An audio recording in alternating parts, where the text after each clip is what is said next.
Subscribe करें बरवाला सत्संग channel को और बेल आइकन को प्रेस करें ताकि हमारी जो भी नई वीडियो है उसका नोटिफिकेशन मिले आपको सबसे पहले।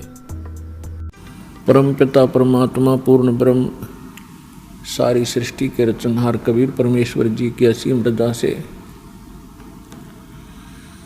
आप सभी पुण्यात्माएं परमात्मा की अमर कथा सुनने के लिए उपस्थित हुए। पुण्यात्माओं, सौभाग्य आपका, आपको ऐसे समय में मनुष्य जीवन प्राप्त है जो समय बहुत ही मुश्किल से सुलभ होता है। आप जी अभी अध्यात्म मार्ग से परिचित नहीं हैं। आपके शुभ संस्कार आपको यहाँ लाए हैं। अब धीरे धीरे आप इस ज्ञान से परिचित होते जाओगे। आप उस गए हुए समय को बहुत पछताओगे। सारा जीवन हमारे पूर्वज दादे परदादे इस रोजी रोटी के लिए ही पचकर मर गए। अंत में सभी कुल के कुल नाश हो गए और आज वो ना जाने किस प्राणी के शरीर में आज वो कष्ट उठा रहे होंगे। और यही स्पीड हमने पकड़ रखी थी, यही क्रियाएं हम कर रहे थे जब तक हमें ये ज्ञान नहीं हुआ था कि मनुष्य जीवन का एक वेरी इम्पोर्टेंट वर्क और है। और जो वेरी इम्पोर्टेंट काम था, घना जरूरी कार्य था मनुष्य जीवन का, उसको तो हम एक एक्स्ट्रा सा काम मान रखा था। 6 महीने में कभी चले गए अपने इष्ट धाम में, कोई त्यौहार आया उस दिन कोई प्रसाद बना लिया और खा लिया, कभी थोड़ी बहुत कोई आरती मंत्र जैसे भी प्राप्त थे कर लिए। ये न तो कोई भक्ति थी, क्योंकि शास्त्र विरुद्ध होने से वो भक्ति भी नहीं थी, और न ही हमारी विशेष रुचि थी। आत्मा परमात्मा के बिना तड़पती रहती है, इसलिए वो कभी अंगड़ाई लेती थी तो काल ने ये 36 जाल बना रखे हैं। कोई तीर्थ बना दिया, कि तो मंदिर बनवा दिया, कहीं पर ये नकली संत बैठा दिए हुआ बाई बकने वाले, तो हम वहाँ जाकर अपनी आत्मा को संतोष दिलाते थे कि हमने मत्था टेक लिया, 5:15 का प्रसाद बांट दिया और नाम ले लिया गुरुजी से, हमारा कल्याण हो ही जाएगा। ऐसा नहीं था। ये सब काल की भूल भुलैयाँ और हमारे अध्यात्म अज्ञान का ही परिणाम था। तो यहाँ आने से आपको सबसे पहले अध्यात्म ज्ञान से परिचित कराया जाता है। इसके साथ साथ आप पर आने वाले सभी संकटों का भी निवारण परमात्मा करेगा, क्योंकि आप उसके बच्चे हो, आप उसके बेटा बेटी हो। यदि पिताजी समर्थ है, सक्षम है, और बेटा या बेटी किसी कारण से भी गलती कर देते हैं, उनको कोई हानि हो रही है, तो अक्षति पूर्ति पिता तुरंत कर देता है। यदि वो पुत्र और पुत्री भविष्य में माता पिता के अनुकूल चलना का वायदा करें। इसी प्रकार हम बिगड़ गए हैं, अपने परमात्मा पिता से विमुख हो गए थे, और इस काल के जाल में फंस के हम अनेकों कष्ट उठा रहे हैं। जिसमें हम परमात्मा के पुनः समर्पित हो जाएंगे, वो हमें फिर सभी सुख देगा, उस पिता की तरह जो अपनी संतान को देता ही है। तो आपके ऊपर एक विशेष रहम किया है दाता ने, ऐसे समय में मानुष जीवन दिया, और फिर पिछले शुभ संस्कार आपके यहाँ प्रेरित करके लाए हैं। यहाँ पर कोई भी पुण्यात्मा भले ही कोई किसी रोग के कारण आया है, कोई अन्य संकट निवारण के लिए ही यहाँ पहुँचा है, उसके लिए वो दुख, वो कष्ट, वो संकट एक वरदान सिद्ध होगा। यदि वो इस मार्ग पर ढंग से समझकर टिका रहा तो, क्योंकि कोई भी ऐसी वस्तु नहीं होती जो तुरंत कर दी जावे। एक संकट आपका आशीर्वाद से निवारण कर भी दिया और आप संतुष्ट हो गए और चले गए, फिर आए नहीं, वो तो एक का दुख दूर हुआ। आपके जीवन में ना जाने कितने संकट और आने शेष हैं, और यहाँ आते रहोगे तो उन सभी का निवारण सहज में होता रहेगा। आपको पता भी नहीं चलेगा कि कोई आपत्ति हमारे पर आनी थी। उसको परमात्मा पहले ही दूर कर देगा। किन के संकट दूर करेगा? जो परमात्मा पर समर्पित हो जाएंगे। समर्पित हमने कैसे होना है? जैसे पतिव्रता स्त्री अपने पति के अतिरिक्त किसी अन्य पुरुष में कभी भी पति वाला भाव नहीं करती, तो उसका पति उससे विशेष प्रेम करता है, विशेष उसका ध्यान रखता है। तो हम अपने पति से, अपने मालिक से, अपने स्वामी पूर्ण परमात्मा कबीर देव से हम दूर हो चुके हैं। हमने यहाँ आकर के 36 खसम कर लिए। कैसे कर लिए? कभी हम शिव की पूजा करते हैं, उसको मालिक मान बैठते हैं। कभी हम गणेश को मालिक मान बैठते हैं।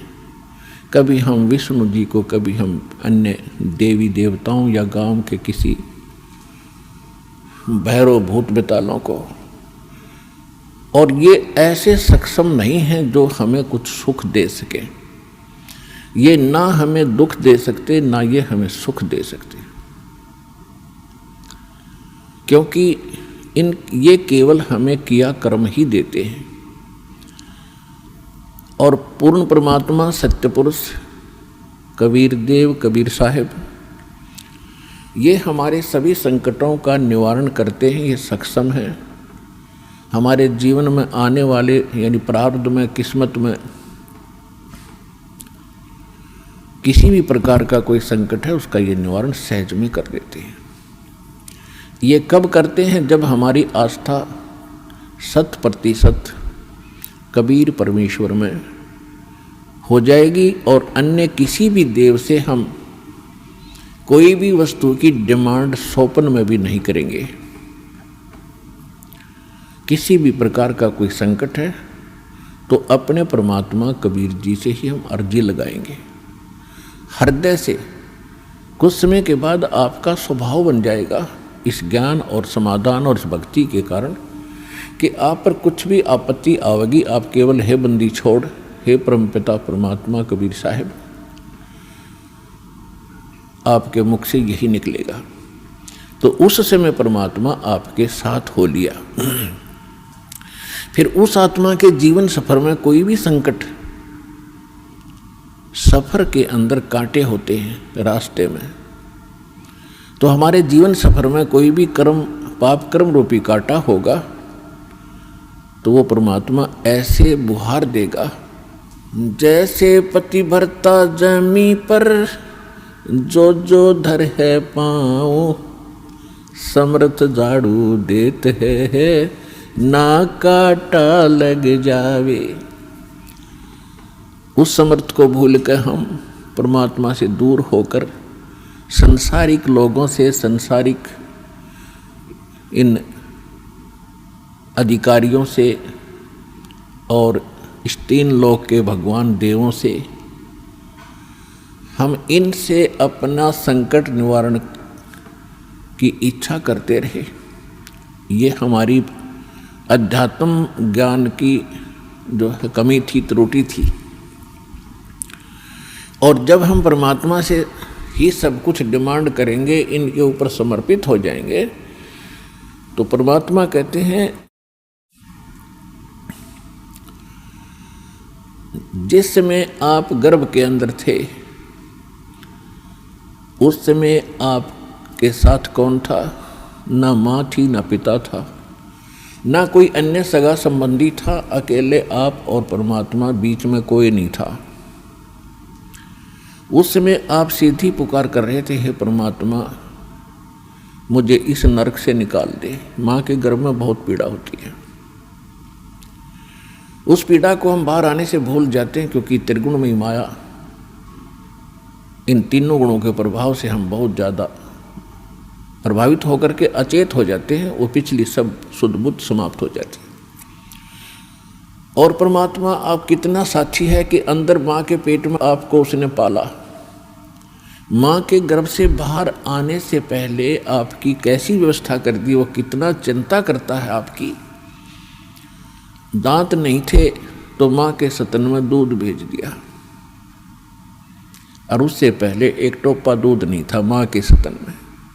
जो परमात्मा इतना भविष्य की आपकी चिंता करता है, और बाहर आकर के आप स्वयं इतने इंटेलिजेंट बन गए, चतुर बन जाते हो, धनी बनने के लिए, अपनी सुरक्षा करने के लिए, अपने को सुखी बनाने के लिए लोगों को लूटते हो, रिश्वत लेते हो, चोरी करते हो, डाके मारते हो। आप भगवान के विधान को भूल गए, आपको याद नहीं है। जो परमात्मा आपकी इतनी केयर टेक करता है, इतनी देखभाल पहले से चिंतित है, तो अब कौन सा वो दूर है आपसे। आपको केवल प्रारब्ध तो मिलेगा ही मिलेगा, जो आपकी किस्मत में लिखा है। उसको तो उसको भी मिलेगा जो भक्ति नहीं करते। लेकिन भक्ति करने का उद्देश्य मूल यही होता है, आत्म कल्याण हो, और इस जीवन में हमारा कोई पाप कर्म हो, कोई कष्ट आना हो, उसका भी निवारण हो। तो उसका निवारण तो एक ही से हो सकता है, उस परम पिता परमात्मा पूर्ण ब्रह्म से। अन्य भगवान, अन्य ये देव वो संकट निवारण नहीं कर सकते। पाप के हमारे किस्मत में लिखे हुए कर्म को वो नहीं समाप्त कर सकते, वो भोगना ही पड़ता है। केवल कबीर देव, कबीर साहब, ये हमारे इन पाप का नाश कर सकता है, हमारे जीवन को सुखी कर सकता है। तो क्या बताते हैं, उस समर्थ की रीझ छुपाई, अब कुल कुटुंब से राता, गर्भ के अंदर बचन भरे थे, कहाँ गई वो बात। अब देखो परमात्मा फिर आकर हमें सचेत करते हैं, क्योंकि काल ने तो हमारे ऊपर पर्दा डाल दिया, बुद्धि पर पत्थर गेर दिए। माँ के गर्भ से बाहर आते ही हम सब कुछ भूल गए, नए सिरे से पढ़ाई पढ़ाई जाती है। ये तेरा चाचा, ये तेरी चाची, ये तेरी माँ, ये तेरे पिता, मामा, ये बुआ, और कै ख ग गड़े, ये नए सिरे से पढ़ाई जाते हैं। हम इतने जो है अचेत हो जाते हैं, और परमात्मा फिर आकर हमें फिर नए सिरे से याद दिलाते हैं कि उस समर्थ की रीझ छुपाई।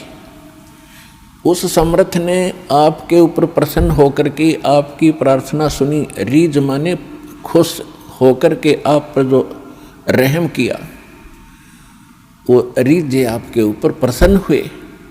उस समर्थ की रीझ छुपाई, वो भूल गया तो उस मालिक के उस रहम को। अब कुल कुटुंब तय राता, अब भूल गया ये तेरा बेटा या कोठी या कार, ये मेरा, ऐसे वैसे सारा दिन इसी भूल भुलैया में जीवन नाश कर रहा है। और गर्भ के अंदर बचन भरे थे, कहाँ गई वो बात। अब परमात्मा याद दिलाते हैं, अब कहाँ गई वो तेरी बात, जब नु क्या था माँ के पेट में कि हे परमात्मा एक बार मुझे बाहर निकाल दे, कभी भी गलती नहीं करूँगा, आपकी याद गणी रखूँगा और आप पर पूरा विश्वास करूँगा। निर्वाह के लिए कार्य करते समय भी आपकी याद कभी नहीं भूलूँगा। और अब हम क्या करते हैं, केवल सांसारिक इन कार्यों में सारा जीवन लगाते हैं। भगवान की याद तो कभी कोई चर्चा करता तभी आती है, ना तो स्वप्न में भी ना आती है हमारे को। तो उसके लिए क्या बताते हैं कि वो परमात्मा जब आपको माँ के गर्भ में भी सुरक्षित रखता है, आपके बाहर आने से पहले आपके आहार के लिए माँ के स्तन में दूध भेजता है, तो आगे आने वाले जीवन में जो तूने जैसा किया है उसमें क्या वो कमी करेगा? तो इस आधार से भी हमने उन बुराइयों से हट जाना चाहिए जो हम स्वयं धनी बनना चाहते हैं। चोर मिलावट करके, झूठ बोल के, चोरी करके हम इस तरह जो धनी बनना चाहते हैं, रिश्वत लेकर, तो ये हमारी भूल है। ये पैसा ऐसे एकत्रित किया हुआ आपके पास नहीं रहेगा। परमात्मा आप पर रहम करेगा और उसकी भक्ति सत्य करोगे तो जो प्रारब्ध है वो तो आपका मिलेगा, लेकिन उस प्रारब्ध के अंदर जो काटे हैं कर्म के वो नहीं दुख देंगे,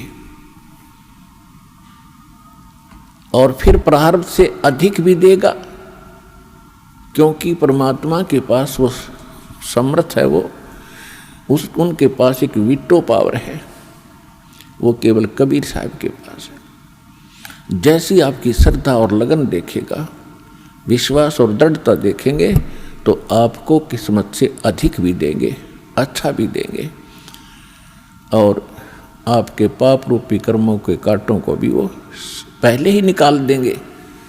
आप तक तो आने भी नहीं देंगे। वो जब आप पर समर्पित हो जाओगे उनके ऊपर कैसे समर्पित होंगे? और फिर वो कैसे करेगा?